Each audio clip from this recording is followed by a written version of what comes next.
Bueno, buenos días a todos. Voy a aprovechar, me presento brevemente.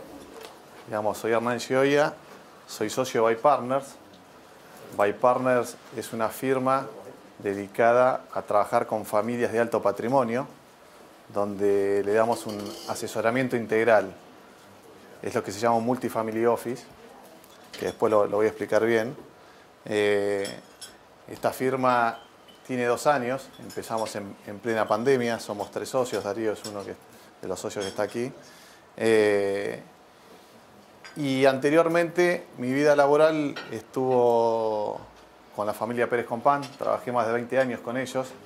De esos, me retiré en el 2019, de esos 20 años, los últimos 11 estuve a cargo del Family Office.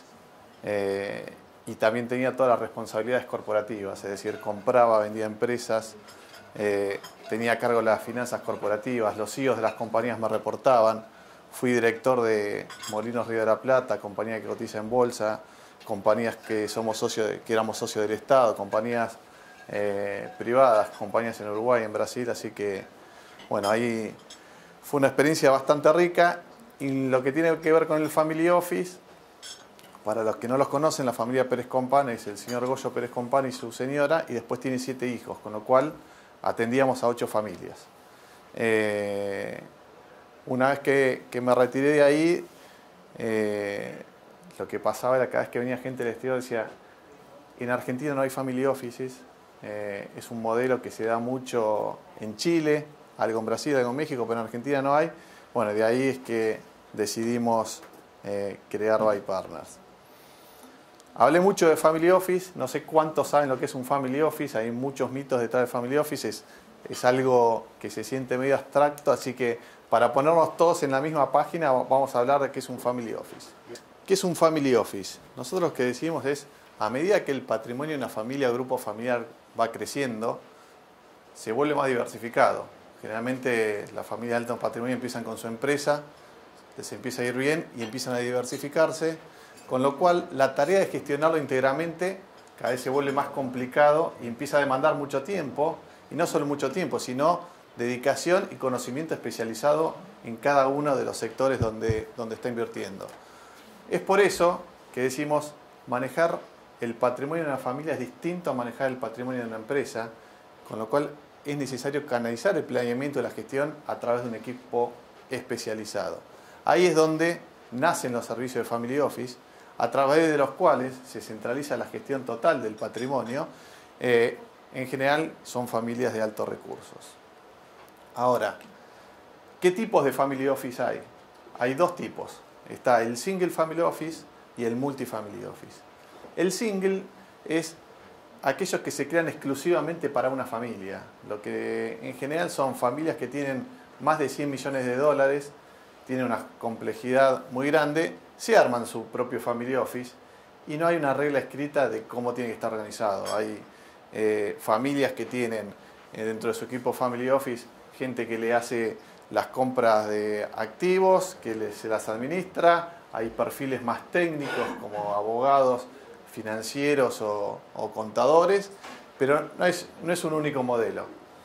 Y después tenemos los Multifamily Office, que ahí es donde yo, cuando daba la introducción de By Partners, es lo que somos, es un Multifamily Office, que somos una firma independiente y profesionalizada que nos dedicamos a gestionar patrimonios de distintas familias.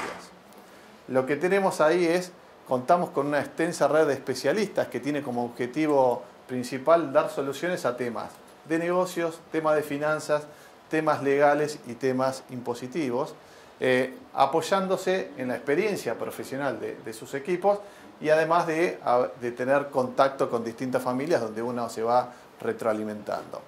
En general, los Multifamily Office administran a familias que tienen más de 10 millones de dólares. El otro día estaba con unos amigos y bueno, le contaba lo que estaba haciendo y demás. Me dicen, pero bueno, digamos, hay gente que tiene 5 millones de dólares, un montón de plata para la Argentina y no lo atendés. No, le digo, sí, atenderlos atendemos, lo que pasa que no le podemos dar la totalidad de servicios. Con 5 millones de dólares uno lo puede estructurar, lo puede ayudar a proteger el patrimonio, no es tanta la rotación que que le puede dar a la diversidad de inversiones, pero sí se puede trabajar tranquilamente. ¿Por qué decimos que hay que confiar en un multifamily office? Primero porque es un equipo multidisciplinario con amplia trayectoria y capacitado en cuestiones de finanzas, de negocios, temas fiscales y jurídicos, donde nos dedicamos exclusivamente a planificar, estructurar patrimonios y también a administrar las familias. Esto después lo voy a detallar un poco más, pero no es lo mismo tratar, como decía al principio, con una empresa donde tiene su dinámica diaria que después con una familia donde uno trata directamente con personas, con sentimientos y con ansiedades distintas. Un multifamily office se da una visión global, independiente y profesional con una orientación claramente a mejorar los resultados y hacer crecer el patrimonio. Acá me gusta dar ejemplos para no quedarme en lo abstracto. Y me pasó con un cliente una vez que viene y me dice: Hernán, estuve de vacaciones en Italia, con mi mujer decidimos comprar una propiedad que da al lago de Como, divina, me muestra las fotos, 15 millones de dólares. Me dice, pero no quiero poner de la mía, quiero ver, ayúdame a ver si me puedes conseguir un préstamo y demás. Bueno, hago la gestión, le consigo un préstamo y lo llamo y le digo: te quiero ir a ver, digamos. Lo voy a ver, me atiende la mujer, me da un beso: gracias Hernán, me dijeron que conseguiste el préstamo para comprar el inmueble. Y bueno, cuando me siento con el cliente le digo: mira, la verdad lo podés comprar, tenés el préstamo, todo, pero 15 millones de dólares en un activo que vas a usar 3 semanas al año, que te va a generar gastos, ¿a vos te parece que es necesario? Lo más fácil hubiese sido: sí, acá está, te conseguí el préstamo, lo compro, pero ahí lo que quiero hacer referencia es la independencia. Uno tiene que dar ese consejo con la tranquilidad de que le está haciendo bien al patrimonio de una persona. A la semana me llama y me dice: Hernán, tenías razón, no voy a comprar. No, el problema después la mujer no me saludó más, pero bueno, le hice ahorrar 15 palos. Lo otro es, que lo decía hace un ratito también, se aprovecha la experiencia, el interactuar con distintas familias y generar contactos que nos van derivando a través de las distintas familias nos permite retroalimentarnos y ganar experiencias para después poder transmitírselas a otras familias. Y también nos pasa que como multifamily office también trabajamos con single family office. ¿Por qué? Porque como decía al principio, los single family office por ahí no tienen todas las tareas que tiene un multifamily office. Entonces salen a contratarnos y por ahí hay single family office que nos piden: bueno, traenos un negocio o buscanos un socio para determinado proyecto, con lo cual ahí seguimos trabajando con ellos.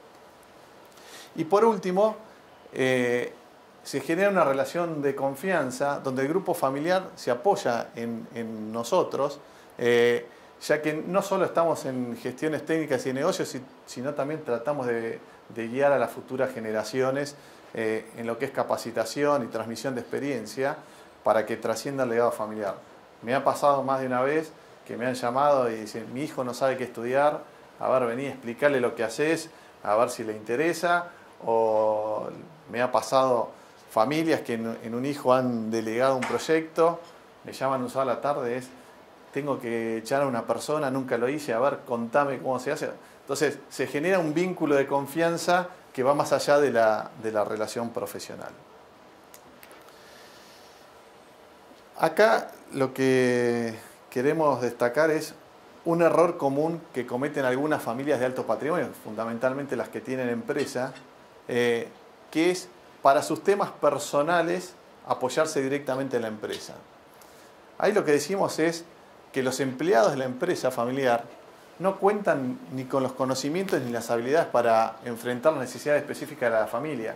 Que tengan un contador que le liquide el IVA, le liquide ingresos brutos, le liquide ganancia a la compañía, no significa que es el mejor asesor para la familia para liquidarle sus impuestos o para asesorarlo impositivamente. Que el que maneja la tesorería o la finanza de la compañía no es la mejor persona para que después asesorarlo y que maneje sus finanzas personales. Lo que pasa también, otro de los errores, es que después no se definen claramente las prioridades, entonces tenemos a gente de las empresas trabajando para la familia, entonces el jefe lo empieza a celar, cuando hay prioridades no se sabe a quién atender y ahí es donde empieza a haber ruido en los equipos de trabajo. Lo otro es que la familia pierde privacidad y confidencialidad en sus temas privados que tienen que ver con sus finanzas, sus operaciones y sus temas personales. Es decir, si empiezan a pasar, no sé, le compró un anillo a la mujer, que se gastó un fangote de plata, y después el empleado está ahí peleando el sueldo. ¿Qué genera? Genera el chusmerío en el café de la oficina, genera bronca de los empleados, con lo cual ahí es lo que decimos, es preferible tener separado los que son temas familiares que los que son empleados. Y por otro lado, la gente que trabaja en la empresa está enfocada en trabajar en la empresa, no está pensando en la familia y en el largo plazo, digamos. Que sobre el largo plazo es donde voy a hacer bastante hincapié. Esta es la introducción, digamos, como ahora nos vamos a meter en el planeamiento estratégico del patrimonio, valía la pena invertir 5 o 10 minutitos en contar lo que es un family office y qué es lo que hace. Yendo ya de lleno a lo que es la importancia de la planificación estratégica, nosotros lo que decimos es que las familias que mantienen exitosamente su patrimonio a través de generaciones, lo hacen crecer, lo disfrutan y aseguran su trascendencia, administran su patrimonio planificándolo y estructurándolo. Digamos, esto es así, digamos, a la gente que le va bien, no solo le va bien por suerte, sino porque trabajan planificándolo. Hoy en día está mucho más en boga, se ve con toda la voracidad fiscal que hay, toda la gente que se ha mudado a Uruguay, bueno, eso es porque hicieron algún planeamiento de su patrimonio. Hay maneras de evitar Uruguay, sí las hay también, pero bueno, hay que trabajar enfocándose en planificar el patrimonio. Lo que nos pasa seguido es que las familias de alto patrimonio, cuando están en una etapa de generación de dinero, que la empresa le va bien, tira manteca para el techo, no saben cuánto ganan, cuánto gastan, la rentabilidad de su patrimonio, su nivel de gastos, y no le dan ni 5 de pelota a su planificación financiera.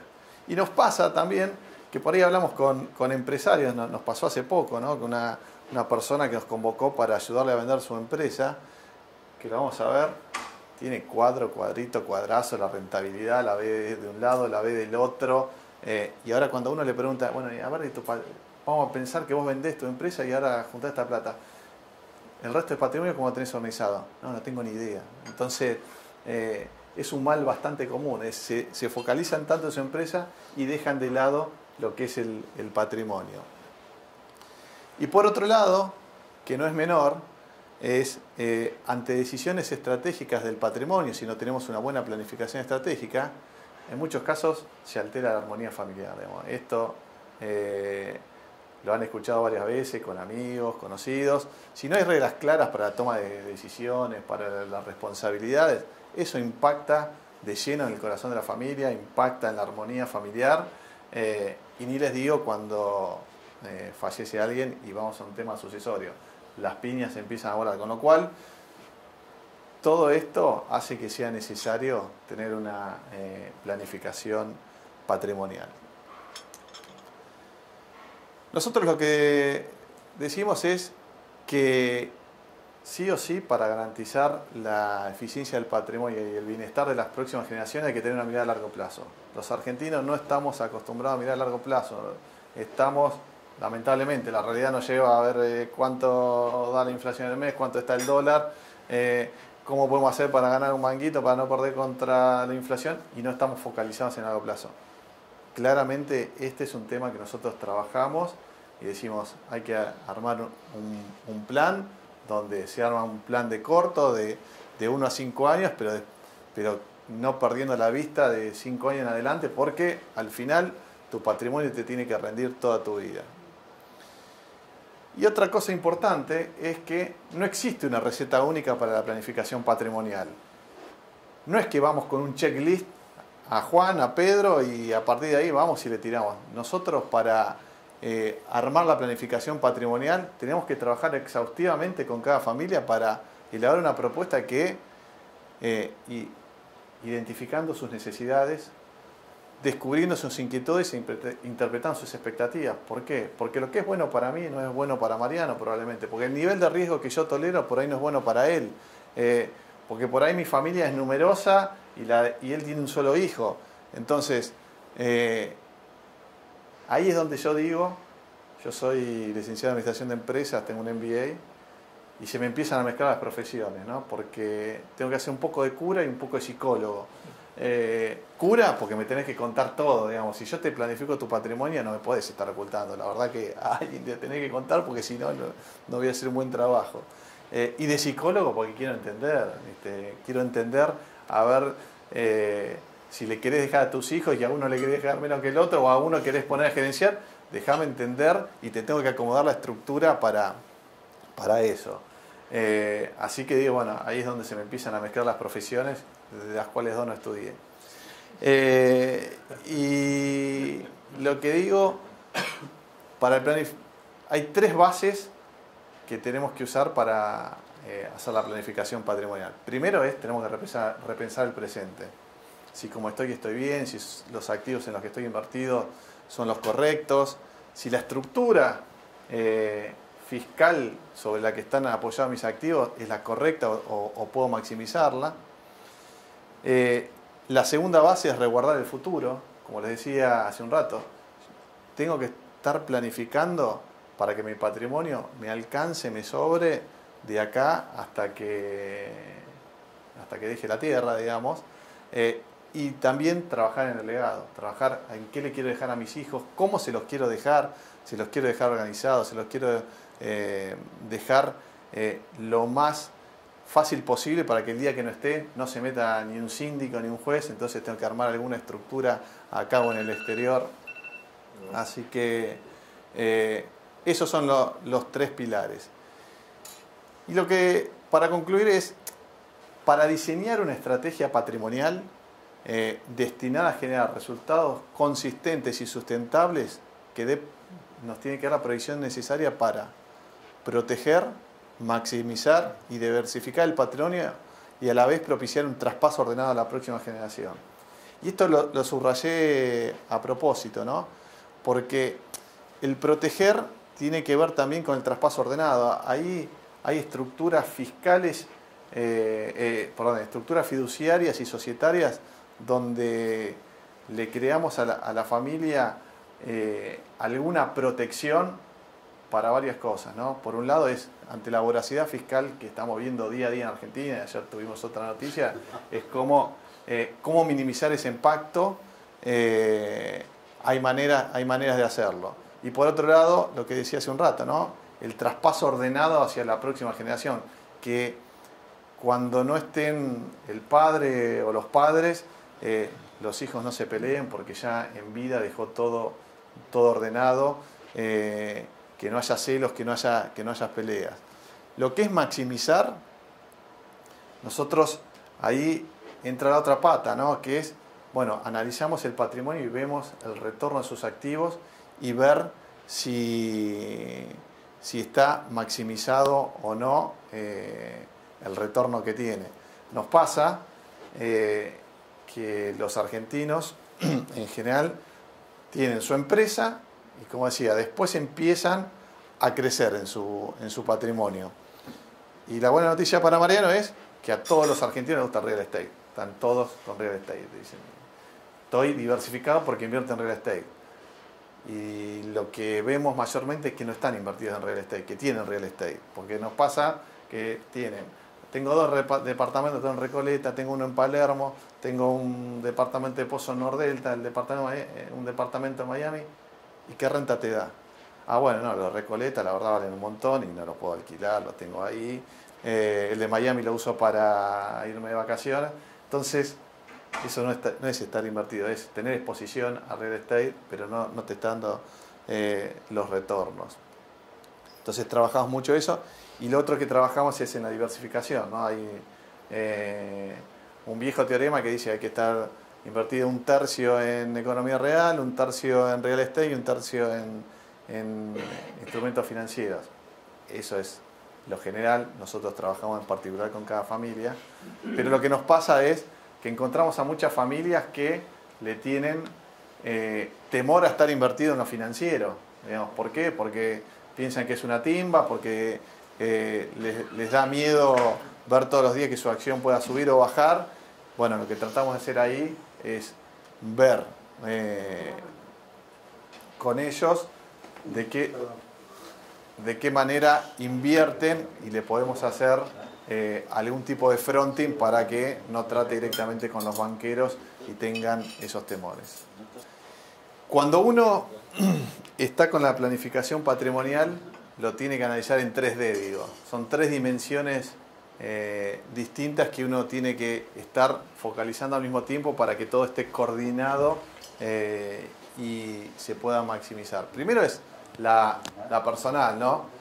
En función de mis expectativas, de la estrategia que tengo y el perfil de riesgo de cada persona, se debe definir en qué clases de activos se quiere conformar su patrimonio y sus retornos esperados. Como le decía, hay gente que le gusta más el real estate, hay gente que le tiene temor a lo financiero, pero hay que definir bien el perfil de riesgo y en función de eso armar la estrategia donde lo acompañamos a invertir.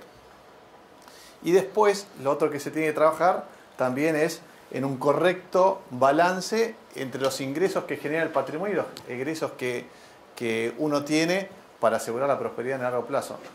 Me pasa seguido que cuando empezamos a trabajar en la planificación estratégica con clientes, le hago hacer este ejercicio. A ver, decime qué ingresos genuinos tenés y qué egresos. Y me pasa, es de manual, que me pasa, no pensé que gastaba tanto, che, la verdad, porque nadie lo controla. Entonces, no es que tiene que ser un análisis detallado, pero nos ayuda. Entonces, primero estoy yo como persona, qué es lo que quiero para mí, qué es lo que proyecto para futuro, cómo logro que mi patrimonio sea sustentable y no esté todos los años sacando plata del bolsillo y me esté descapitalizando. Segunda dimensión es la familiar, donde acá hay que establecer claramente los objetivos y definir roles y responsabilidades de cada integrante de la familia. Esto lo podemos ver desde 2 puntos de vista, digamos, el horizontal y el vertical. Desde el punto de vista vertical es, soy padre y con mis hijos, ¿no? A mis hijos que los empiezo a involucrar en el negocio, a mis hijos que les empiezo a dar poder para la toma de decisiones. Bueno, ¿cómo hago para que fluya todo el planeamiento para no generar disensos internos y que se me empiecen a pelear los hijos? O si le doy mucha soga a mis hijos y después no me llegan los dividendos que yo quiero para mi nivel personal, como que ya me tengo que resguardar con una golden share para bloquear alguna decisión. Pero bueno, tiene que estar todo coordinado.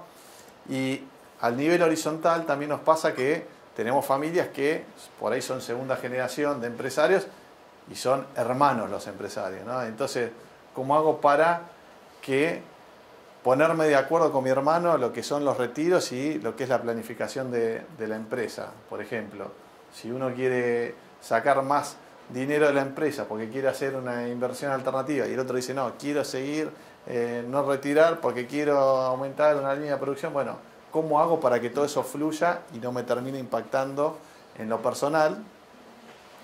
Y por último, lo que es a nivel empresa, para aquellos que tienen empresa, cómo se articula el comportamiento entre mi decisión personal con la empresa para que los objetivos estén alineados. No necesariamente la gente del negocio tiene que saber qué quiero hacer con mi patrimonio, no le tiene que interesar. Ahora, yo como accionista y como estratega tengo que estar preocupado para que esto se cumpla. Y si quieren, para que sea más gráfico, les doy un ejemplo que me pasó también en mi vida laboral. Esto fue trabajando para la familia Pérez Compán. El objetivo de la familia Pérez Compán es que maximizar sus activos, digamos, que sus activos sean lo mejor posible y valgan lo más que puedan, para que sean atractivos en el día de mañana. Si alguien quiere venir a comprar, como le compraron el Banco Río en los 90 o la Petrolera en los 2000, se puede escuchar una oferta. Y ahí teníamos una compañía que era Molinos Río de la Plata, que tenía 2 grandes negocios, que era el negocio de marcas y el negocio de crushing de soja, que eran 2 negocios totalmente distintos, pero están metidos en una misma empresa. ¿Qué pasaba? Teníamos un montón de personal, estructuras burocráticas, una ganaba plata y la otra perdía, entonces por ahí se compensaba el resultado, no se podían distribuir dividendos, si el día de mañana alguien la quiere comprar, o sea, el valor no es lo mismo, pues si viene Glencore o Bunge a comprarme la parte de grano, Luchetti no te va a salir claro, nada. los fideos y el arroz no le sirve para nada. Si viene, claro, si viene otro al revés. Entonces, ¿qué hicimos ahí? Y le cuento el ejemplo, pues es público.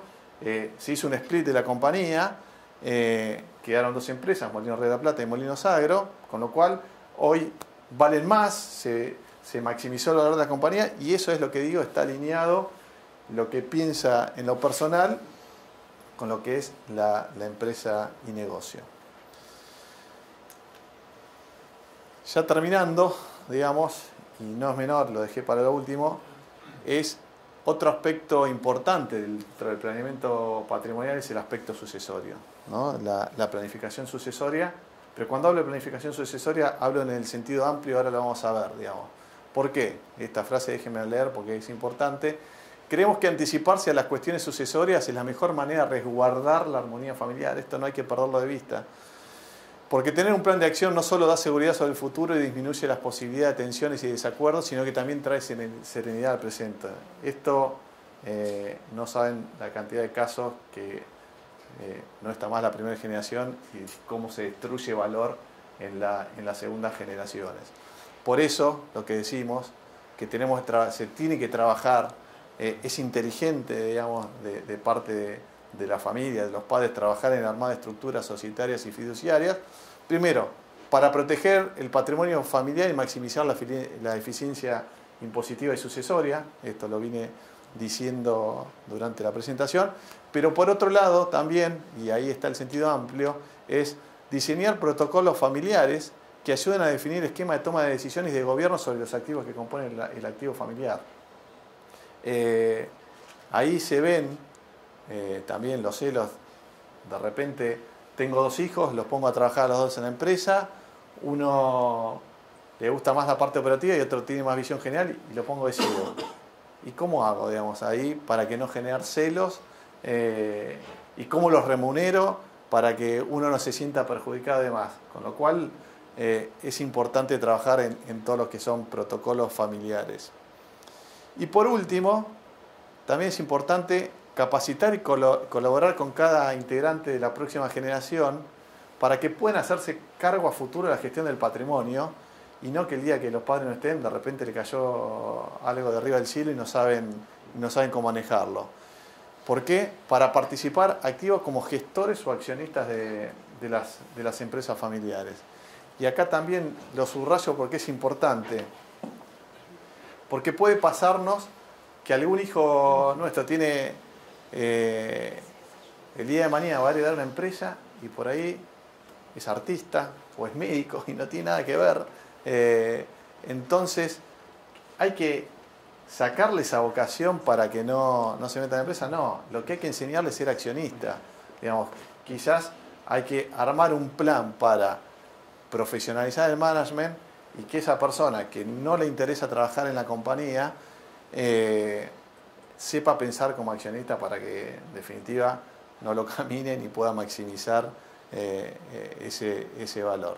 Nos pasa bastante y nos está pasando bastante ahora, sobre todo en esta Argentina, que la segunda generación se empieza a ir de la Argentina. Entonces ahí los padres con sus empresas empiezan a tener dudas de qué hago, ¿no? Porque si mi hijo se instala en el exterior y no quiere volver, bueno, tengo que empezar a planificar, a ver si al final la voy a dejar, si voy a profesionalizar el management y voy a dejar a gente manejando el activo que mi hijo va a tener que manejar a control remoto del exterior como accionista, o tengo que pensar en vender para que el día de mañana la empresa no valga cero y salir ahora. Con lo cual, todo tiene que ver cómo una persona se siente como para planificar su patrimonio. Esta es la parte, bueno, ahí termina la presentación, es la parte de la planificación estratégica que hacemos. También lo que hacemos es, bueno, después viene la implementación, ¿no? Uno hace la planificación y después empieza la implementación donde hay que ayudarlos a comprar activos o vender, hay que ayudarlos a invertir financieramente, hay que ayudarlos a buscar activos real estate. Y lo que nos pasa también es, bueno, vienen familias que no vienen primero por el planeamiento, que nosotros decimos es nuestro core, todo nace a partir del planeamiento, a partir de ahí te puedo ayudar mejor, pero bueno, hay familias que vienen y me dicen, bueno, como les decía, tengo este proyecto, necesito inversores, ayúdame a buscar, o quiero vender mi empresa, ayúdame a vender, o ustedes saben mucho de planeamiento estratégico, ayúdame a hacer un planeamiento estratégico de alguna línea, de algún producto, que después salgo a buscar socios. Así que básicamente eso es lo que hacemos. Y bueno, hasta acá llegamos. Bueno, buenos días a todos. Gracias por participar de este encuentro. Generalmente desde IMSA generamos este tipo de encuentros con el propósito de que nos ayuden a encontrarnos, reflexionar y nada, poder tomar mejores decisiones con información y un poco de conocimiento, ¿no?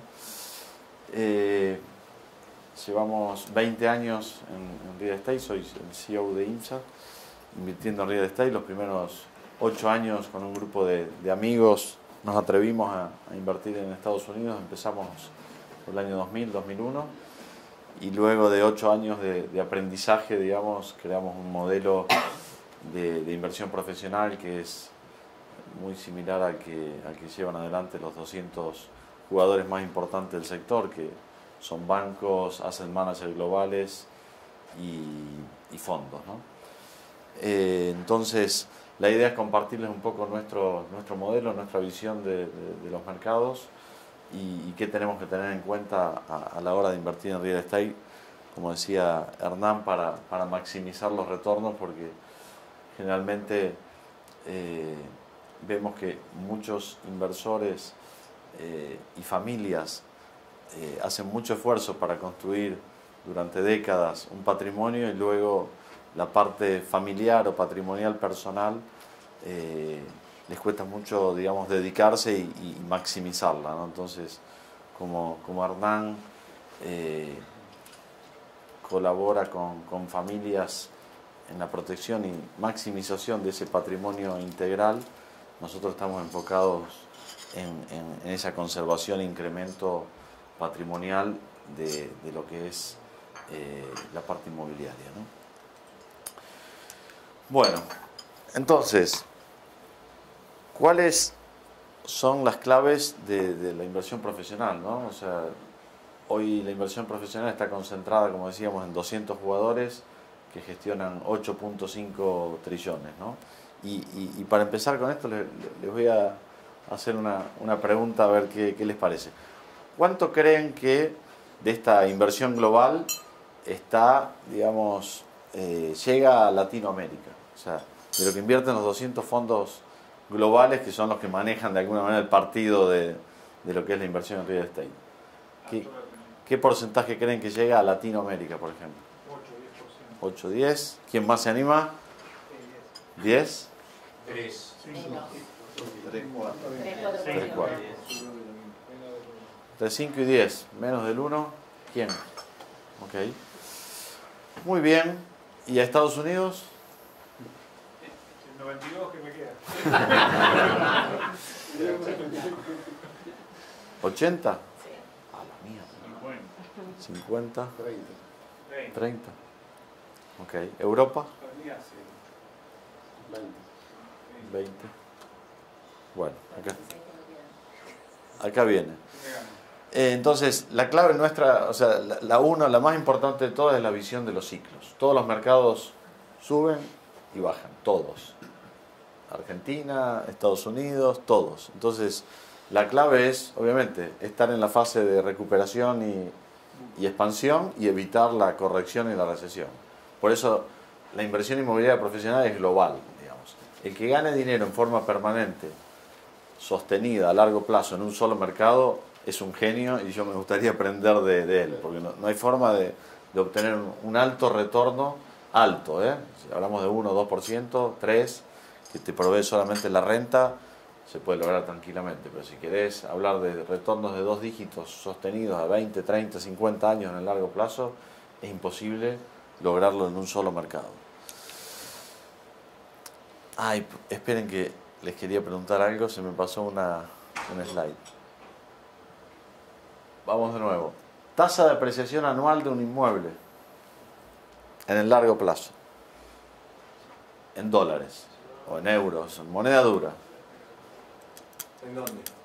en el mundo. ¿Largo plazo? ¿Cuánto? Ajustada por inflación. A 30 años, 40, 50, Ajustada por inflación. ajustada o no, sin ajustar. ¿Nominal o real? Las que le guste. 3%. ¿Nominal o real? No, real. Real. 3. Negativo. Negativo. 1%. 1. Estamos bien, estamos cerca, ¿eh?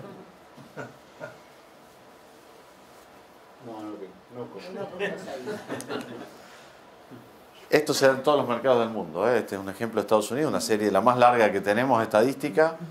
Esta es la nominal en ese periodo de 100 años. Es una serie lo suficientemente larga como para que sea... en ese periodo la inflación fue de 3%, con lo cual la real, 0,10. Es decir, cuando se habla de conservación de inmuebles, que te conserva el valor, está perfecto, te conserva, pero no te incrementa, digamos. Es mejor que tenerlo en la caja de seguridad, sí, en el largo plazo, pero no te incrementa. Ahora, ¿qué pasa en el corto? ¿No? En el corto, en el mediano. Y bueno, dependiendo en qué fase del ciclo estoy.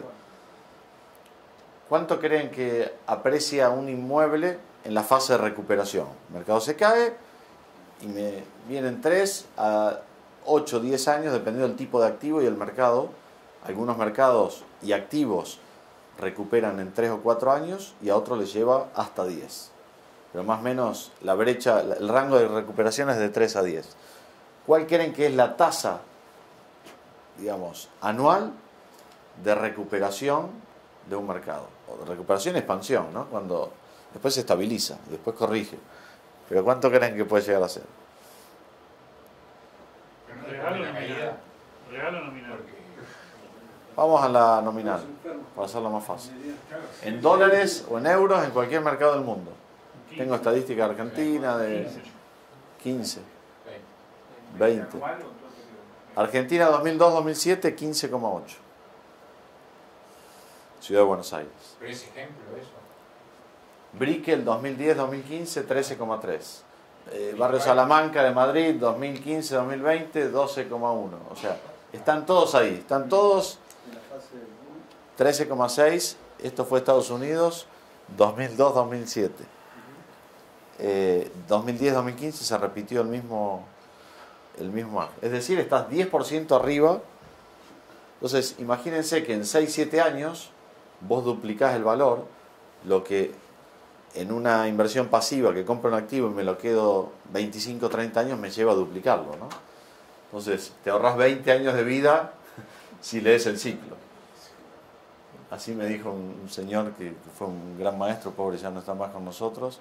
Me dice de boludo, como dicen ustedes los argentinos en español, de boludo durante 25 años desarrollando, encima ya con financiamiento, cuando venía la crisis perdía todo y demás, hasta que me di cuenta. En el año 2000 me llevó a Polonia a invertir, a una ciudad a 120 kilómetros de Berlín, que se llama Szczecin, un edificio soñado, emblemático, estilo francés, 15.000 metros, valía 4 millones de euros, un regalo. Y yo dije, no, ¿qué hago acá en Polonia? No sé qué. Lo terminé vendiendo en 30 a los 5 años, una cosa así.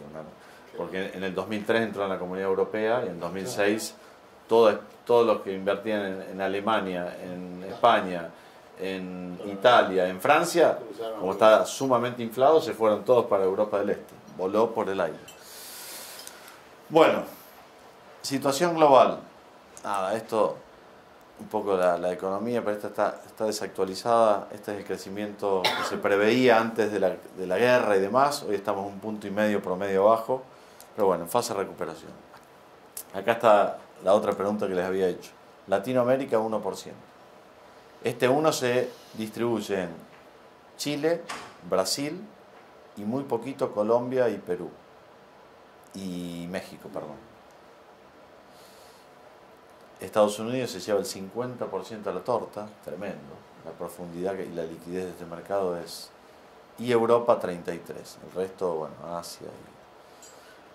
Acá invierten los 200 jugadores más importantes del mundo. Entonces yo siempre les pregunto a los inversores, ¿no? ¿Cuánto de tu patrimonio tenés en tu país?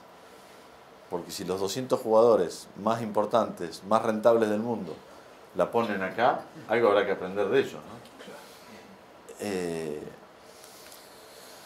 Bueno, esto es cómo viene la recuperación después del COVID, a nivel global, a nivel América, a nivel Europa siempre tarda bastante más a reaccionar. Europa viene retrasado la recuperación. Y bueno, Asia que prácticamente no tuvo mucha fluctuación en la pandemia, ¿no? Esto muestra de dónde salen los flujos hoy de los grandes fondos y hacia dónde van. Como verán, lo verdes son las principales ciudades de Estados Unidos, y aquí lo marrón, negro, no sé qué color es esto, Europa. Es decir, el dinero está yendo de Estados Unidos hacia Europa. ¿Por qué? Ahora lo vamos a ver en detalle. Esta es la brecha, cómo cayeron los rendimientos inmobiliarios. Ustedes se acordarán, en Argentina hace 20 o 30 años la renta dejaba un 1% mensual, ¿se acuerdan? 12% anual. Hoy deja el 1 mensual. El 1 anual, perdón. O sea, 12 veces se cayó la renta en Argentina. Pero pasó en todo el mundo, en menor medida en otros países, pero, digamos, hablábamos de 6, 7, 8% de renta hace 10, 15, 20 años, y hoy la renta media está en el 4%. Bruta. Siempre distingo bruta de neta porque en el sector inmobiliario, digamos, se habla siempre de rentabilidad bruta. Pero como inversores o fondos de inversión siempre hablas de la neta. Pero las estadísticas están expresadas por el sector inmobiliario en brutas. De la bruta a la neta, para hacer una ecuación fácil, yo siempre digo dividirla por 2. En algunos activos, tal vez, o mercados, tenés un 30 o un 40% de la bruta a la neta, menos, y en otros tenés un 50 o un 60. Por ejemplo, un departamento en la playa, en Brickell, te lleva toda la renta, se la lleva el mantenimiento. Tal vez una casita, no sé, en Detroit o en un lugar humilde, o en España, que los impuestos son mucho más bajos y demás, tal vez te lleva un 20% del gasto, 25%. Permíteme, ¿cómo se define el rendimiento? El rendimiento es el valor de los activos versus la renta anual que generan. No tomás la valorización del inmueble. No, acá es solo renta. Por eso es el flujo. Exacto, ese es el flujo. Acá está expresado el flujo. ¿Okay? En general, y esa es una muy buena, me permitiste, en general, en el sector inmobiliario, cuando vos le preguntás a cualquier jugador, pero no está mal, es como las reglas de juego, ¿qué rendimiento tiene este inmueble? Le voy a decir un 3, un 4, un 5, un 6, porque lo mira, o sea, la única variable que mira un jugador inmobiliario es la renta, porque la concepción es, te compras un inmueble y te lo quedas toda la vida, entonces la apreciación mucho no la tenés en cuenta, y además en el largo plazo, bueno, inconscientemente no lo saben, o conscientemente, pero es cero, digamos, la real. O sea, vos invertís en un inmueble, te lo quedas a largo plazo, tu incremento patrimonial es el flujo. El resto es conservación de valor, porque no hay plusvalía. O sea, hay resguardo de valor contra la inflación, pero no hay plusvalía en el largo plazo. Pero que no es poco hoy en día. No, por supuesto.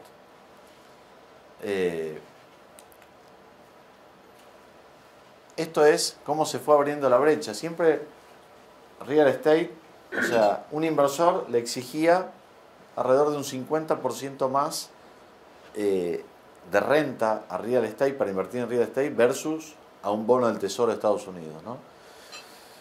En la pandemia, real estate seguía rindiendo 4 o 5% y había bonos que estaban a 0,20, por ejemplo, en España, 20 veces más.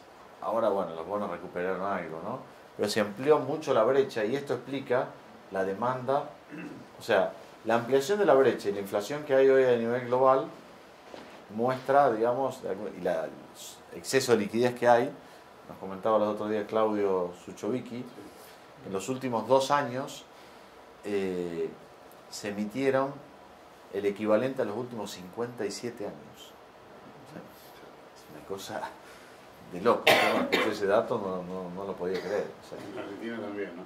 Mucho más. Más que Un poquito o sea, más, ¿no? entonces, el exceso de liquidez generó inflación y la diferencia relativa entre un bono históricamente que rendía 50% menos, o sea, que rendía 50% más, hoy rinde 2 o 3 o 4, dependiendo del mercado que estemos mirando, más que un bono, ¿no? Acá tenemos el índice de burbuja de las principales capitales del mundo. Hay ciudades con riesgo de burbuja, hay ciudades que están sobrevaluadas y otras que le llaman valor justo, ¿no? El fair value o debajo del valor de mercado que es Dubái, ¿no? Es la única que hoy está como debajo del valor de mercado dentro de las principales. Miami, ¿no está ahí? Miami acá no está, te diría que está overvalue, sí, Miami está overvalue. No sé por qué en este gráfico no lo muestra, pero sí, te diría que está entre over y bubble, ¿no? Está más cerca de la burbuja, yo creo que Miami, justo me hiciste acordar un ejemplo, en el año 2012, la mujer de un amigo inversor le pedía al esposo que le ayude a comprar una propiedad en la playa, ¿no?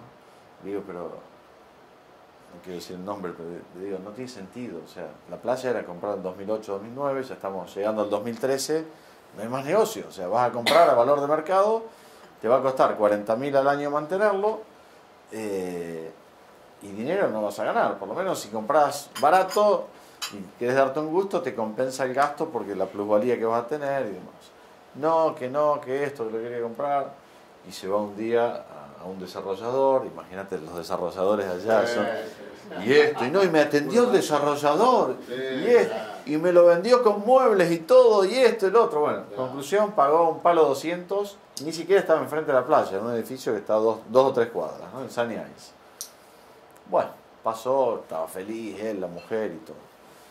Hoy me está pidiendo que se lo venda, hoy, pero estuve con él en España, no está en Buenos Aires, llega el jueves y vale $890.000. ¿Pide o vale?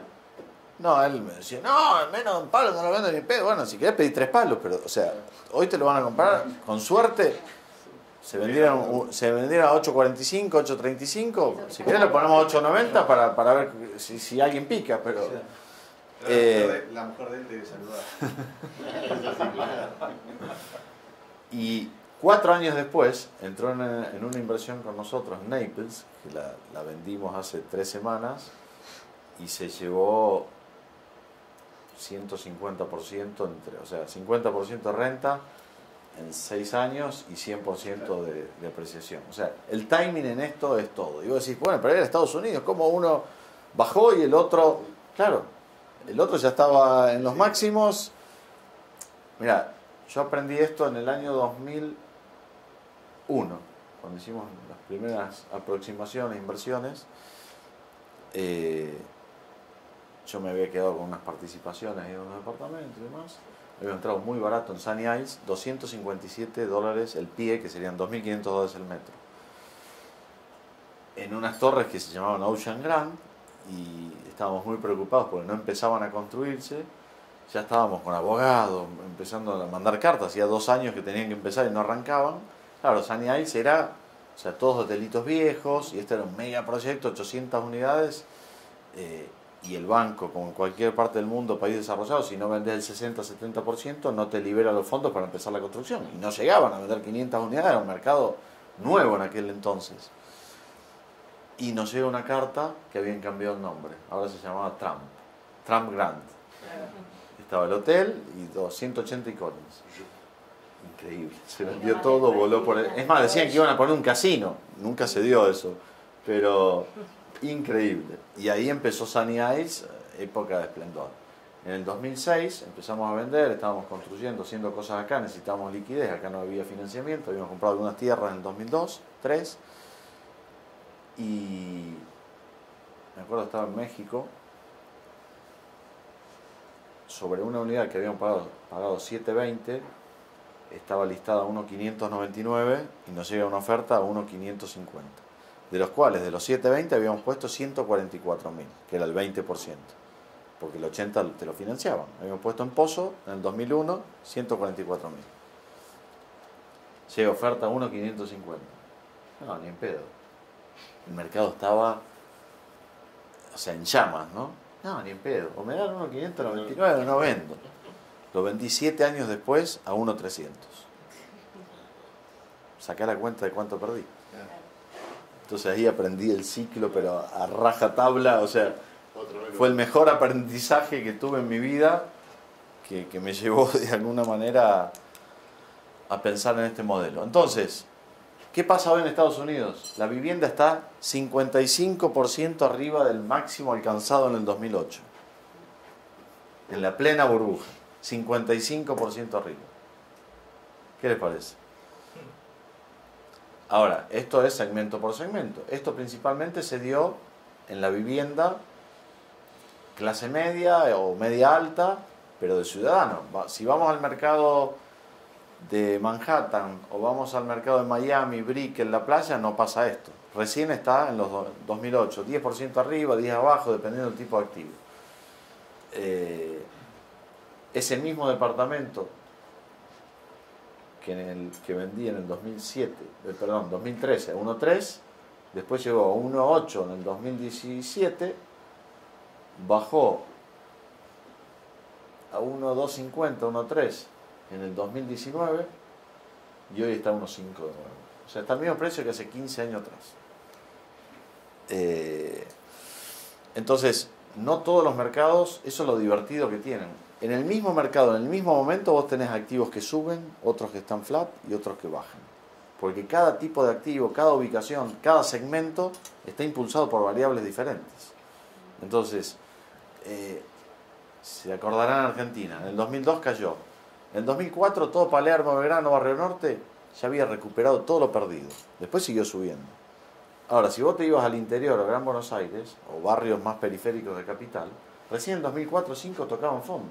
Hay una estadística, me acuerdo, de Reporte Inmobiliario, que del 2005, me parece, al 2011, las propiedades habían subido el 70% en Recoleta, todo el corredor norte, pero en el interior y en Gran Buenos Aires habían subido un 200%.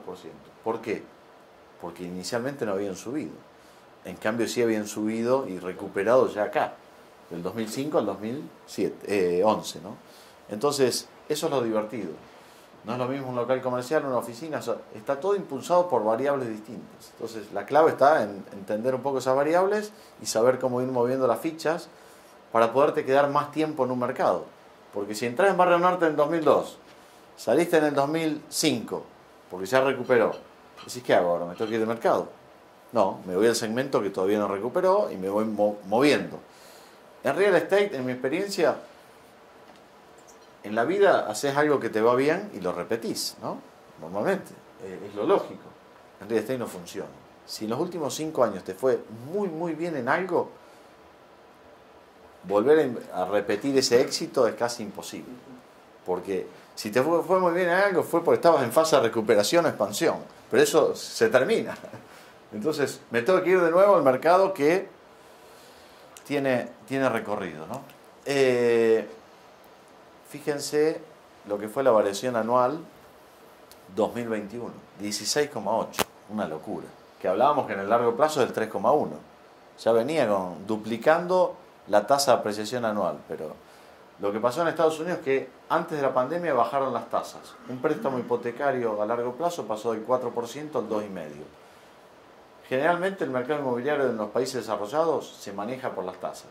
Bajan las tasas, suben los inmuebles, suben las tasas, bajan los inmuebles.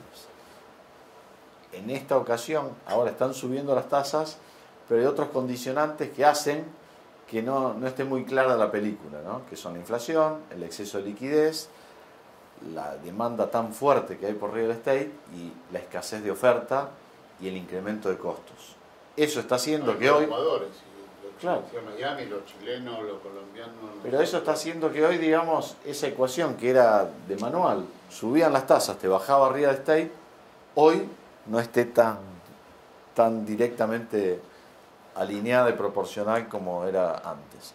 Estos son los, sí, estos son los inmuebles comerciales.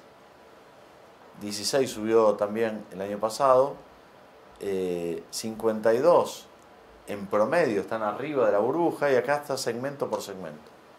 Yo cuando voy a México, todos los mexicanos invierten en multifamily y yo digo, pero si vos querés perder dinero, invertí hoy en multifamily, no te vas a equivocar seguro. 118% arriba de 2008. O sea, los multifamilies en Miami al 7-8% te los regalaban en el 2014, 15, 8% de rentabilidad. Hoy al 3,5, 4 se están haciendo. O sea, totalmente inflados.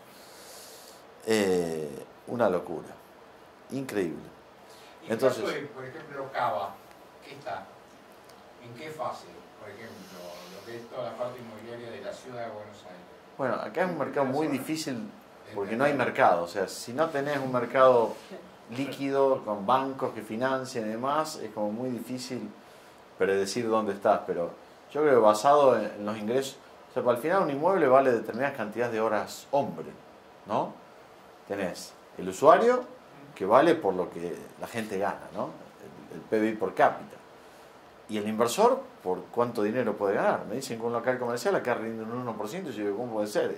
En un país como Argentina, frente a otros países, ¿cómo puede rendir un local comercial un 1%? Cuando en Europa o Estados Unidos hay locales que rinden 5, 6, 7 en moneda dura. Entonces vos decís, hay algo que está mal, ¿no? Entonces, yo creo que durante años, cuando venía a dar, me invitaban a dar conferencias en el Hilton y en otros sitios, me preguntaban siempre la misma pregunta, ¿y Argentina? ¿Y Argentina? Yo decía, Argentina está súper inflado, en algún momento me va a corregir, y al año siguiente decía lo mismo, y todos me decían, basta, pará de vender humo, vos te querés llevar la guita afuera, me decían. Bueno, recién ahora se está sincerando el mercado. Yo creo que está, digamos, a valores de los que debería haber estado antes, hace mucho tiempo atrás. Ahora, también todo esto depende mucho de las expectativas. Yo creo que, o sea, si vos me decís, ¿invertirías en Argentina a los precios que están? No. ¿Invertirías a un 30% abajo de lo que está? Sí, porque soy argentino y conozco y me gusta meter una fichita. Pero, digamos, por más que Argentina baje un 40% más, ninguno de estos 200 fondos globales viene a Argentina. O sea, pues juegan otro partido, juegan con financiamiento, juegan con grandes volúmenes, con liquidez. Argentina es un mercado ilíquido. O sea, partiendo de que no tenés financiamiento, vos tenés un inmueble hoy, en cualquier país desarrollado, ¿no? 5 millones de dólares, ¿no? $1 millón. Se te enferma tu mujer y tenés que operarla en Estados Unidos de cáncer. Vas al banco y en 15 días tenés un cheque por el 60-70% o hasta ese 70-80% del valor de tu inmueble, al 2, 3, 4% anual. Esa es la pelea, será el 2, 2,25, 1,75, o en Estados Unidos será el 4, 3,75, 4,25. Y si tenés el 70-80, esa es la discusión. Es decir, los inmuebles son líquidos. Acá tenés un inmueble, ¿qué banco te presta sobre tu inmueble para hacer un cash out? O sea, muy difícil. Bueno, LATAM. Bueno, esta es la foto de LATAM.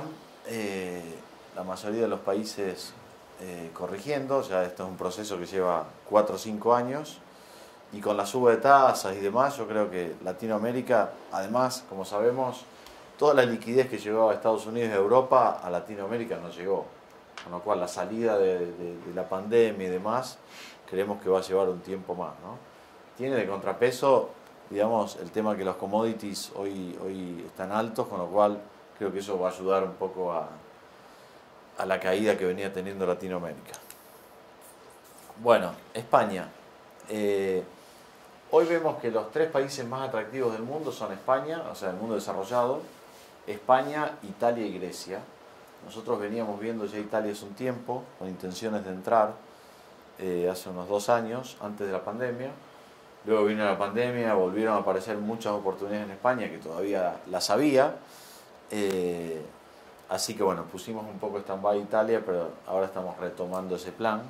Y Grecia era un mercado también que había caído así en la crisis, todos recuerdan Grecia, nunca había salido, nunca había recuperado, y hubo un cambio de gobierno hace un par de años y ahora los grandes fondos están aprovechando Grecia y está empezando a salir. Al final, los que recuperan un mercado, a pesar de que nos llaman buitres, somos los que vamos cuando el público local no se anima, digamos, o el inversor local no se anima. Y eso está pasando, con lo cual todos los grandes fondos ya están poniendo pie en Grecia, entonces la idea es ir pensando en esos dos mercados, además de España, que todavía nos quedan un par de años. Bueno, España fue el país que más cayó del mundo desarrollado, 12% del PBI, frente al 4% que había caído Estados Unidos y el 6% la media de los 44 países desarrollados, con lo cual eso tuvo un impacto importante. España es el país del mundo que el turismo más aporta al PBI, 15%. La media mundial creo que está en un 5% y creo que el que le sigue está en un 10%, me parece que es Italia.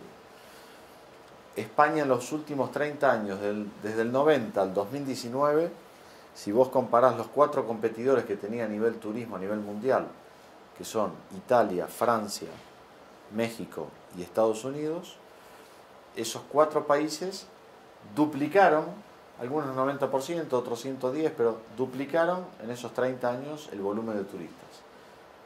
España lo cuadruplicó, pasó de 22 millones de turistas a 84.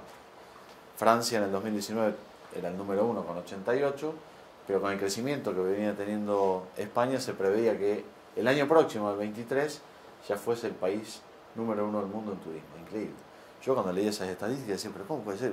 Vivía en Estados Unidos y digo, ¿cómo puede ser que vaya más gente a España que a Estados Unidos? Y sí, Estados Unidos tenía 79 antes de la pandemia y España lo había superado hacía un par de años con 84. O sea, España es sinónimo de turismo, con lo cual, en todo lo que tiene que ver con turismo, digamos, creo que es difícil equivocarse, obviamente entrando bien y seleccionando bien, ¿no? Esto es una variable que miramos mucho y que entendemos que España todavía tiene bastante recorrido de recuperación, o sea, bastante upside, es la tasa de esfuerzo, es decir, qué porcentaje de los ingresos de una familia requieren para comprar una propiedad, pagar la hipoteca y mantener esa propiedad. La media mundial debe estar en un 33, 35. En España llegó a niveles de 40 y pico, digamos, en los máximos históricos que alcanzó en 2007, 2008, y hoy está en un promedio de un 23, 24, con lo cual hay todavía mucha brecha, ¿no? Con lo cual, aún teniendo alguna pequeña suba de tasas, la gran diferencia entre Estados Unidos y Europa es que Estados Unidos ya es un hecho la suba y va a subir, se prevé bastante fuerte. En España el Banco Central Europeo está siendo bastante tímido con el tema, porque no quiere que se le enfríen las economías, están todavía muy débiles, con lo cual las tasas va a ser difícil que suban, o si suben va a ser muy moderado, con lo cual, a pesar de que haya alguna suba, hay margen para que haya alguna suba de tasas, porque el impacto no sería significativo, ¿no? Este es un poco la foto de la inversión internacional que hubo en España en los últimos 15 años. Como vemos, se desplomó el mercado, a diferencia de Estados Unidos, que Estados Unidos cayó en el 2008, en el 2010 había tocado fondo, el cash yield, el que veíamos antes, y después empezó a recuperar. A España le llevó 8 años tocar fondo.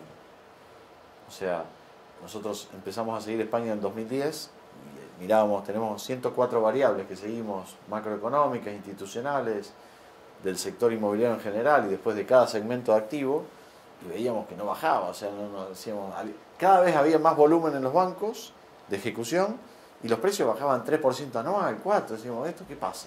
Y en un momento se vino el ajuste, ¿no?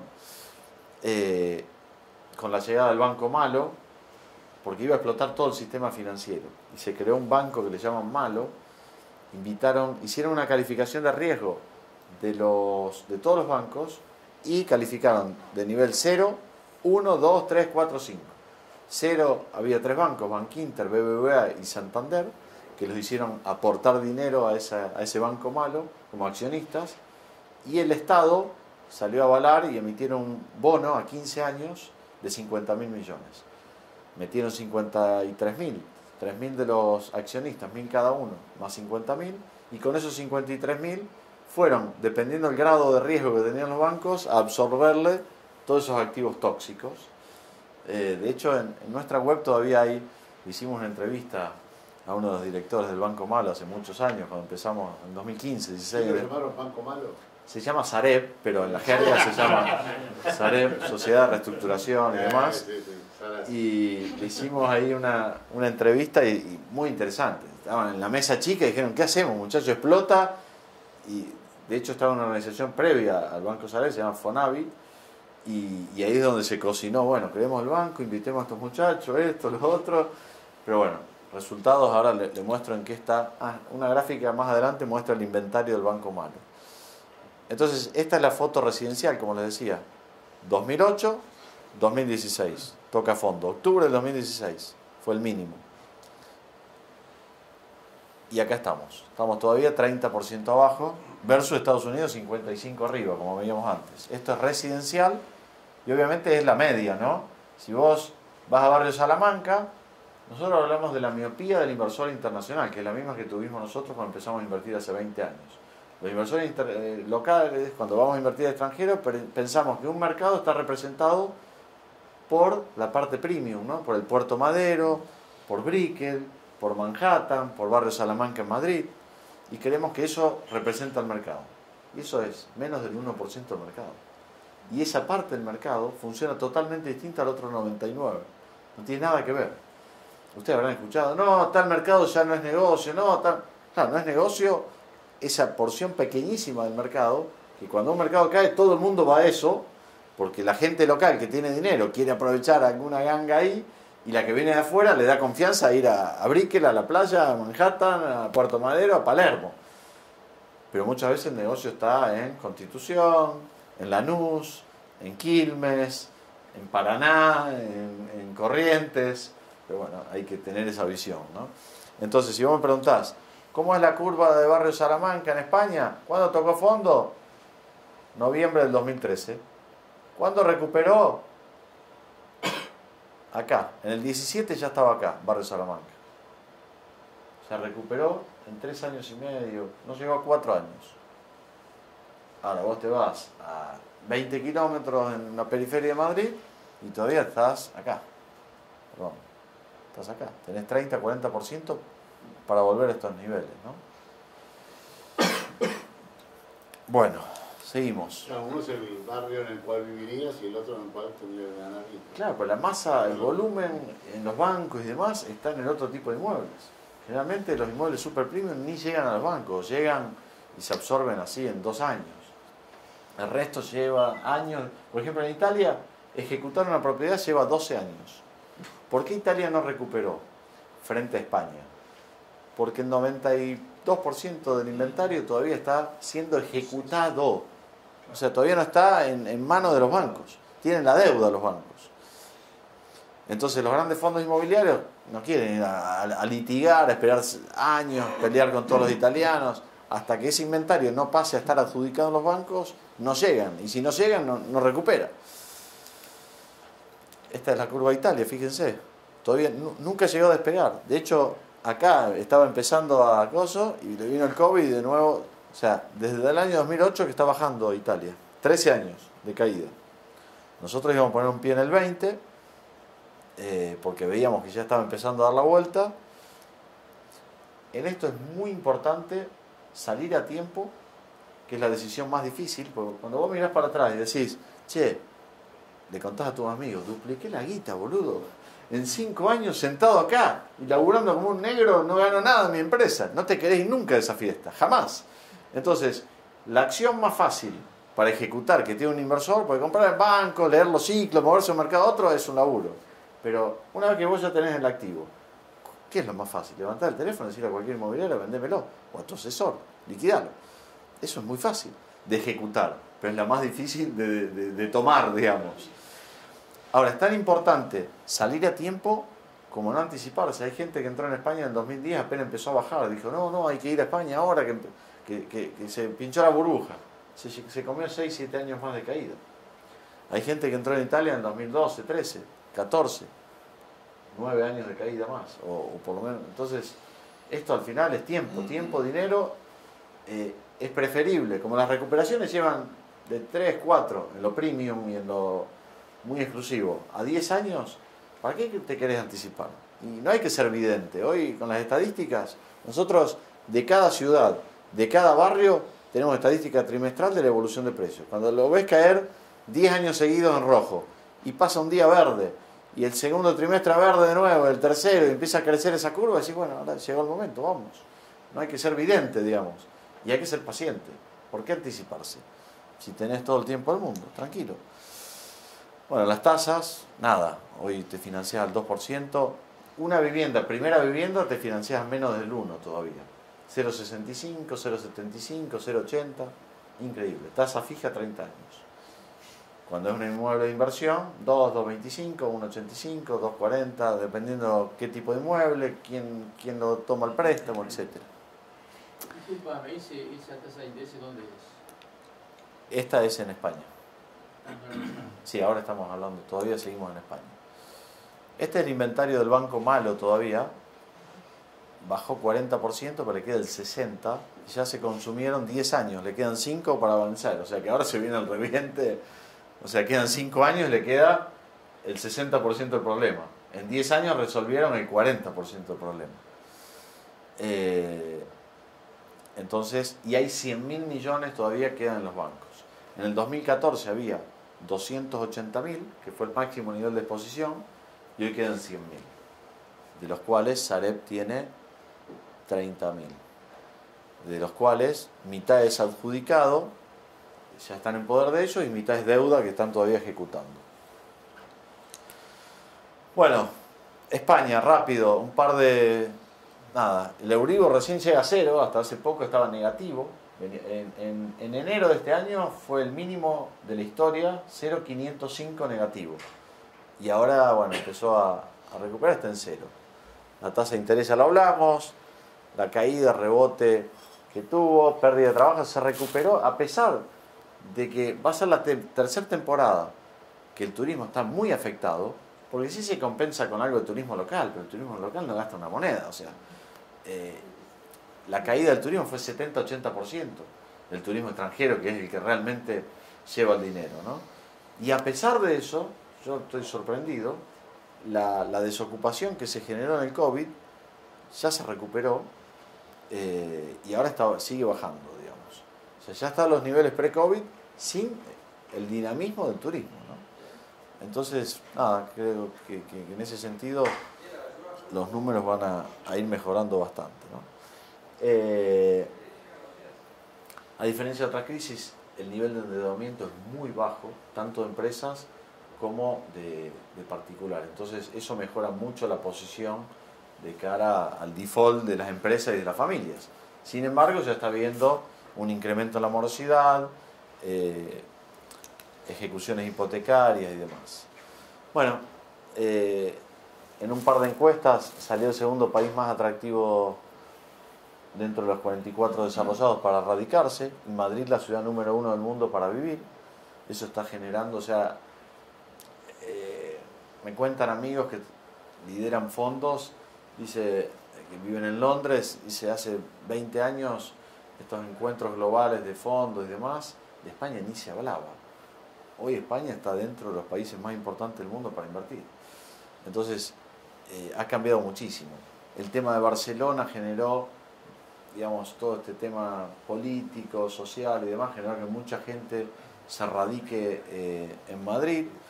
El tema del Brexit generó, hay un argentino que conocerán el nombre de, no te lo presente, Wenceslao Bunge, el papá era el vocero de Alfredo Chabrán, él era el número 1 a nivel global de real estate de Credit Suisse durante 20 y pico de años, y cerraron la filial de Londres por el Brexit.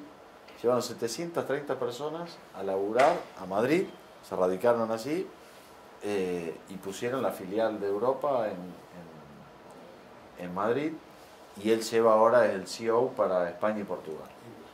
Increíble. Y así, cerca de 2.000 empresas entre digamos, la migración que hubo desde Barcelona y desde Londres se radicaron en Madrid, con lo cual Madrid es un boom, ¿no? Bueno, el volumen de inversión cayó 30% y rebotó en el 21%. Nada, ejecuciones hipotecarias empezaron a subir bastante, con lo cual los bancos están ahí empezando a soltar también el inventario con muy buenos descuentos, porque están viendo que no va a ser la crisis del 2008, pero les va a entrar, ¿no? O sea, los ICOs y los ERTES, que fueron todas estas ayudas que dio el gobierno, se acaba el 30 de junio, ahora hay que empezar a devolverlo, a lo que prestaron las empresas y a las familias, y ahí algunas empresas están muy complicadas. Imagínate un hotel, tenés 20 hoteles, o sea, tuviste en promedio 30% de la facturación, y tenés el break-even, el punto de equilibrio en 60, o sea, perdiste, ¿cómo sostenés? Pérdidas 3 años. Está bien, te dieron ayudas, te dieron préstamos, pero ahora hay que empezar a pagarlos. Entonces, ¿dónde está la ventana? Aprovechar las tasas bajas, la oportunidad de entrar en Europa, sustitución de la inversión financiera por la inmobiliaria, es lo que generó, digamos, va a generar y sigue generando un boom y una apreciación muy fuerte de los activos, rendimientos relativos con respecto a la renta fija muy interesantes, y no olvidemos que hay 16 trillones de dólares invertidos todavía a tasa negativa, en Alemania, en países que todavía tienen tasa negativa, entonces buscando alternativas. Blackstone, fondo número 1 del mundo, plena pandemia, levantó el fondo más grande para invertir en Europa, de la historia de ellos, 9.800 millones. Bueno, acá una foto un poco del ajuste que hubo en el mercado, categoría por categoría, hoteles, locales comerciales, terrenos, oficinas. El residencial quedó neutro en la pandemia, no bajó. Claro, estos son promedios, tal vez un departamentito en el centro de Madrid bajó, y en la periferia subió, bajó un 5 y subió en la periferia un 10 porque la gente salió a buscar casa, un poco como en todo el mundo, ¿no? Pero el índice terminó en 0. Entonces, estos son los descuentos que nosotros mínimo estamos obteniendo en estas categorías de activos, con lo cual el ajuste con respecto a previo al COVID, estamos hablando de estos porcentajes, el ajuste total, con lo cual, digamos, hay un margen, dependiendo también después de la estrategia de salida, muy interesante para aprovechar. Entre el descuento que siempre se obtiene en nuestro esquema de adquisición en bancos y en subastas, y la recuperación del mercado. Bueno, los aburrí con la primera clave. No se preocupen que la segunda y la tercera pasan volando, ¿eh? La primera me fui, pero ahí les quería dar la importancia a los mercados, porque realmente, ¿dónde poner la ficha? O sea, yo siempre digo, si vos atás en el ciclo, te pueden estafar, te pueden vender un 20% por encima de lo que vale el activo, pero vas a ganar dinero igual, si leíste el ciclo. En cambio, puedes ser un genio y comprar debajo del valor del mercado, pero si no leíste el ciclo, te la comes, porque no hay forma de evitar digamos, la corrección del mercado, ¿no?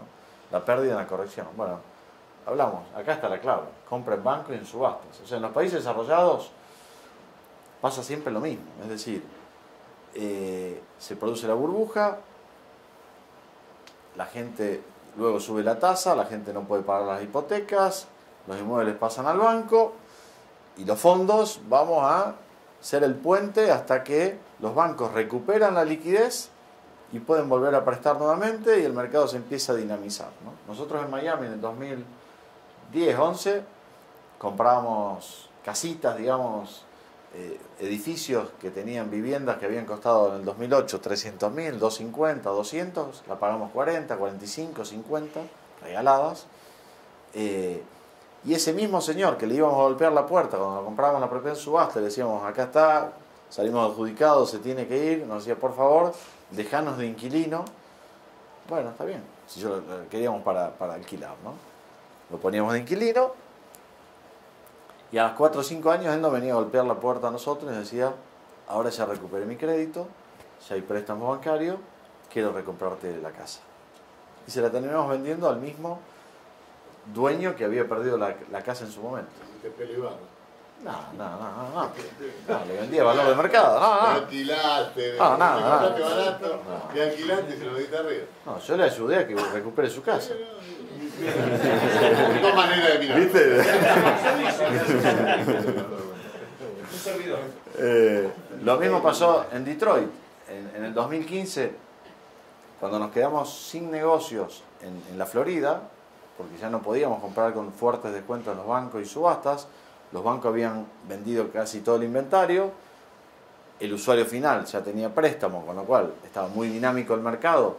Obviamente a un banco le convenía venderle a ese usuario final a full price y no venderme a mí con un 30% de descuento que yo le exigía. Entonces dijimos, ¿qué hacemos? Se nos acabó el negocio. Empezamos a mirar mercados, Texas, Houston, Dallas, en Texas, luego en Georgia, Atlanta y otros mercados, pero veíamos que ya estaban bastante recuperados. A lo mejor le quedaba un pelín, como dicen en España, más que a la Florida, pero a nosotros entender un mercado, armar el equipo, armar las relaciones, conocer cómo se maneja la dinámica de subasta, que inclusive en el mismo Estados Unidos cada estado se maneja distinto. Nos lleva 1 año y medio, 2, o sea, no podemos bajar ese tiempo, digamos, para decir, bueno, ahora sí, estoy seguro que la pongo. ¿Y qué pasa? Dije, si tenemos que conocer 2 años el mercado, cuando esté listo para ponerla, ya no hay más oportunidades. Y nos atrevimos. La primera vez fui con seguridad, tenía un pánico, porque me decían que te mataban en Detroit. No. En el 2014 fui la primera y me dio bastante miedo. Pero cuando vi que se podían comprar propiedades a $3.000, $5.000, $10.000, que al final el valor era relativo al costo de reparación, porque a lo mejor había a $100, pero te costaba mucho más repararla. Entonces, lo que mirabas era que el valor total entre compra y reparación no superase tanto, ¿no? El mercado estaba a 35, 40 en ese momento, y nosotros entrábamos 20, 25, máximo entre compra, pero a todos había que ponerle dinero, ¿no? Estaban todas casas abandonadas. Las pagabas 5, 6, 7, 10, 12, le ponías 10, 12, 15, terminabas en un 22, 25. Y bueno, nos atrevimos con mucho miedo, mucho trabajo, mucha dificultad para armar equipos, mano de obra no había, pero bueno, hoy afortunadamente el mercado ha funcionado bien. Cuando yo les mostraba la gráfica de Estados Unidos, hoy Detroit, o sea, ¿qué pasó con Detroit? La ciudad tuvo un doble knockout, porque cayó en bancarrota en el 2014. Es decir, cuando el resto de Estados Unidos ya en el 15-16 estaba totalmente recuperado de la caída que había tenido, Detroit recién tocaba fondo y estaba 80% abajo, 78% abajo. Estados Unidos había caído el 47%, Detroit el 78%, pero 6 años después terminó de caer, tocar fondo. Entonces, claro, tiene un upside tremendo. Todavía está 41, 42 abajo del 2008.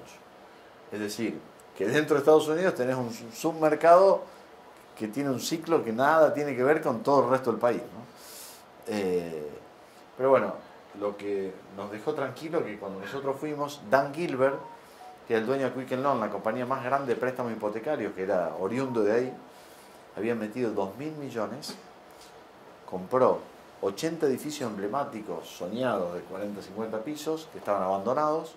Todo el centro de la ciudad de Detroit estaba completamente vacío, horrible.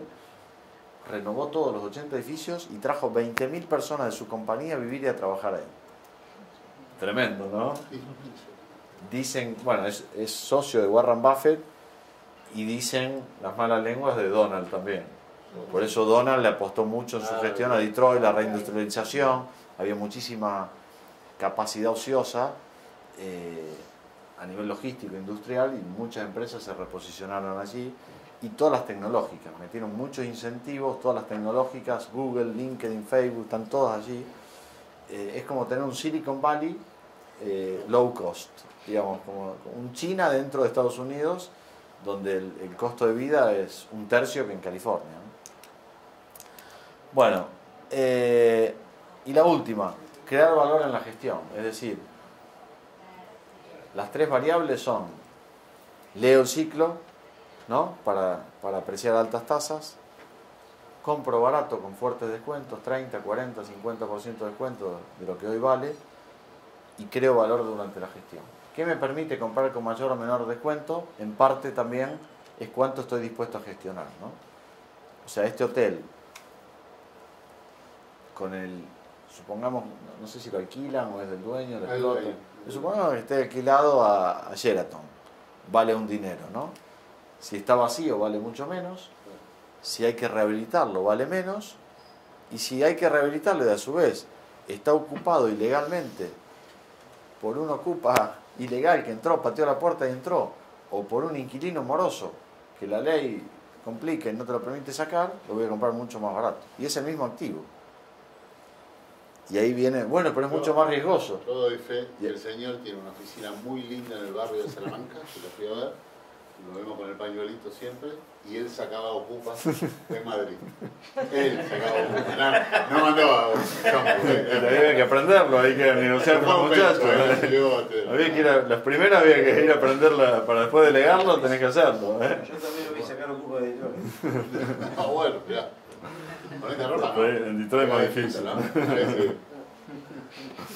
Entonces, yo siempre distingo entre el riesgo del mercado y del activo y el riesgo de gestión. Entonces, cualquiera dijese, en general se dice, no, pero esa inversión es muy riesgosa. Claro, es muy riesgosa si no la sabes gestionar, ¿no? Pero para mí es menos riesgo comprar un activo 70% debajo de lo que vale, aunque haya que hacer gestión y termines a lo mejor 40% pagando toda esa gestión y absorbiéndola y poniéndole un costo al dinero, del tiempo que te lleva, que pagarlo acá full price con un inquilino AAA, porque el riesgo, o sea, del ciclo, de la corrección y demás, no tenés margen, digamos. Cuando empecé con esto, me acuerdo del margen ahora, iba a Miami, iba a todos los desarrollos, en aquel momento no había, en 2000 no había distrés, o sea, no había ejecución en los bancos, y le ofrecía el 40 de descuento, y demás me decían, pero pibe, estás loco, acá no hacemos descuentos, ¿en qué país estás vos? Y decía, bueno, pero ¿cuál es mi negocio? Si comprar un activo que tengo que absorber 10% de costo de entrada y salida, a valor de mercado, el día que firmo el cheque pierdo el 10% del patrimonio. ¿Y cuál es el negocio mío de inversor? Claro. O sea, todos los seres humanos que compramos un activo en una inmobiliaria perdemos el día que firmamos el cheque el 10%, automáticamente. Y te tenés que pasar varios años para volver a tener lo que tenías. Digo, ¿cuál es el negocio mío de inversor? O sea, explícamelo porque no lo entiendo. No, pero en el futuro, no, hoy. O sea, el día yo te pongo dinero hoy, no en el futuro. Entonces, ¿cuál? Y ahí, bueno, la obsesión por buscar negocios para ganar dinero el día que firmás, ¿no? Bueno, la gestión. Al final, como decía en su momento, haciendo una comparación con Hernán, tenés muchos prestadores de servicios, abogados, contadores, para administrar todo el patrimonio, pero hay alguien que necesita organizar un poco todo eso, ¿no? Y eso es lo que hacemos los asset managers o las gestoras, como se llama en España, ¿no? Hay que coordinar, negociar, armar equipos, alinear a todos estos jugadores, que cada uno de ellos hace su negocio y tiene, digamos, conflicto de interés con vos, inversor, que estás buscando, digamos, maximizar tu dinero. Entonces, un poco la función nuestra es esa, ¿no? Identificar, seleccionar a los mejores jugadores para que nos ayuden en la parte más operativa, no estratégica y táctica, a llevar adelante la operación, ¿no? Entonces es clave, o sea, si no lo delega un inversor en un asset manager, en una gestora, obviamente lo tiene que hacer alguien, lo tiene que hacer él. Pero creer que un broker, un desarrollador, un tasador, un abogado, te va a estar cuidando los intereses y gestionando una inversión es ridículo, o sea, es ridículo, ¿no? Porque cada uno se dedica a una cosa distinta que no tiene nada que ver con asesorarte en cómo maximizar tu dinero. O sea, un broker se dedica a vender inmuebles y su negocio es venderlo lo más caro posible para defender al que le trajo el inmueble, que es su cliente y se lo trajo para que lo vendas. Un desarrollador, su negocio es desarrollar y vender lo más caro que pueda. Entonces, creer que un broker te va a asesorar en inversiones es como, ¿viste?, pretender que un oftalmólogo te opera una rodilla, es más o menos lo mismo, ¿no?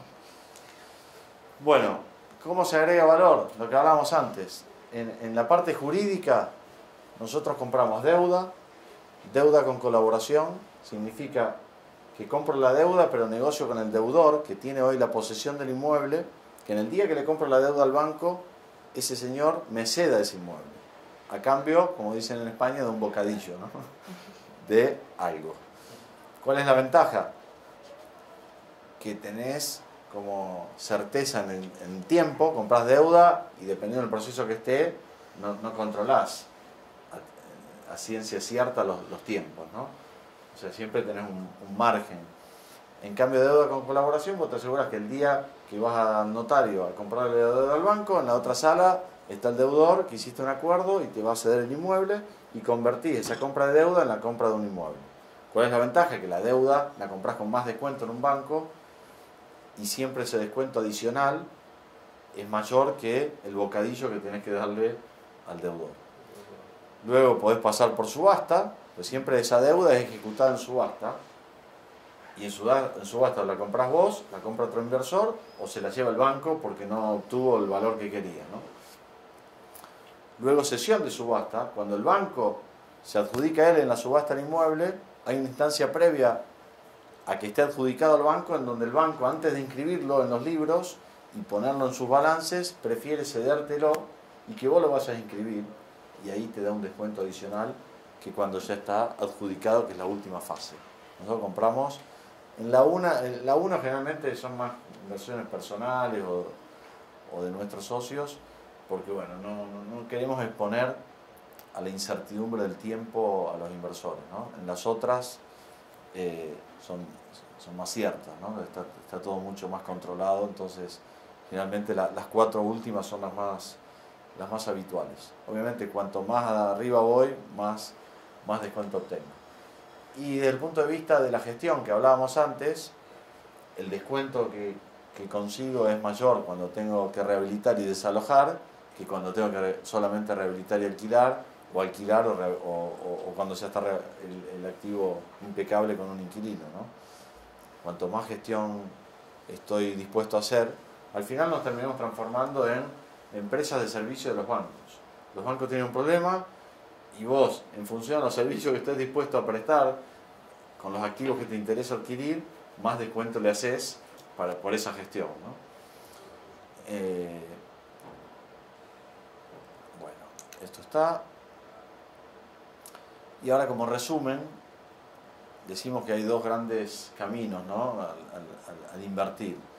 Que al conservar nosotros no le llamamos invertir, sino le llamamos comprar un inmueble, y al invertir le llamamos incrementar el patrimonio. Entonces, acá está la fórmula de Coca-Cola, ¿no? De un lado está la inversión tradicional, que cualquier ser humano, digamos, está acostumbrado a hacer, y de este lado está la profesional, que es la metodología que usamos y que usan los jugadores más relevantes del mercado, ¿no? Mismo mercado, distintos mercados. En real estate habrán escuchado location, la ubicación. La ubicación me da igual. Cuanto más feo es el inmueble, más destruido está, más dinero gana. Entonces, la locación, o sea, generalmente los compradores de inmuebles piensan en el lugar que les gustaría vivir o pasear o trabajar y en función de eso toman la decisión de inversión. Pero eso no es invertir, eso es comprar un inmueble. Por invertir, otra concepción que hay errónea. El acto de comprar un inmueble se le llama invertir muchas veces. Pero una inversión es dinámica. Es adquirir, gestionar y desinvertir. Y generalmente, como la inversión es muy pasiva, se asocia la palabra inversión al acto de comprar un inmueble. Pero esa es una fase de la inversión. Permanentemente, como cualquier asesor financiero que ustedes tendrán, les presenta una posición y les dice, bueno, en función a cómo está el mercado, esto y lo otro, desinvirtamos en esto, metámonos en aquella industria, en aquel mercado, y esto pasa igual. O sea, es permanentemente, no tan dinámico como una bolsa, como la bolsa, digamos, pero una vez al año al mínimo te voy a decir, a ver, ¿qué hago? ¿Tengo más liquidez? ¿Invierto en el mismo mercado? Sí. ¿En qué tipo de activo? ¿En este? No. ¿En este sí? Ok. ¿Desinvierto? Bueno, en esto sí, ya es hora de desinvertir. ¿Mantengo? Bueno, esto sí lo mantengo. Pero todo, o sea, son las 3 preguntas. ¿Invierto más? ¿Mantengo o desinvierto? ¿No? Y eso es constante. O sea, tal vez no diario, semanal o mensual o trimestral como un portafolio financiero, pero al menos una vez al año. Para eso necesito tener una evaluación calificada, no estimar a ojo No, yo dupliqué el dinero. Sí, pero ¿cuándo lo compraste? No, hace 30 años. Ah, bueno, entonces, ¿pero sacaste la tasa? ¿Lo usaste o lo alquilaste? Sí, pero no, lo usaba mi hija. Bueno, pero, o sea, tuviste renta negativa 25 años. ¿Cuál fue el retorno? Nada, perdiste dinero. Entonces, para tomar decisiones necesito una evaluación calificada. Le he preguntado a miles de inversores cuál fue el retorno de su último año de su patrimonio inmobiliario y nunca nadie me pudo responder. Bueno, gané de renta. No, pero ¿cuánto valía el 1 de enero y cuánto vale el 31 de enero todo tu portafolio? ¿Y cuál fue tu ingreso y cuál fue el retorno? Igual. Y el financiero sí, el 378. ¿Por qué? Porque hay un señor que le hace la posición y se la lleva trimestralmente o anualmente. En real estate es como que no hay expectativa de ganar dinero o esa ambición o esa medición. Creo que también parte de que no hay profesionales dedicados al sector de inversión. O sea, nosotros encontramos un nicho cuando descubrimos esto para ver qué hacíamos. Estábamos por armar un fondo y dijimos, creo que voy a salir a competir a Blackstone, que maneja 300.000 millones. ¿Quién me va a poner el dinero a mí? Entonces dijimos, armemos la misma metodología de los fondos, pero diseñando tailor-made, productos a medida para familias, que Blackstone te lo hace, y todos los 200 asset managers globales te lo hacen, pero te piden 300 o 400 millones.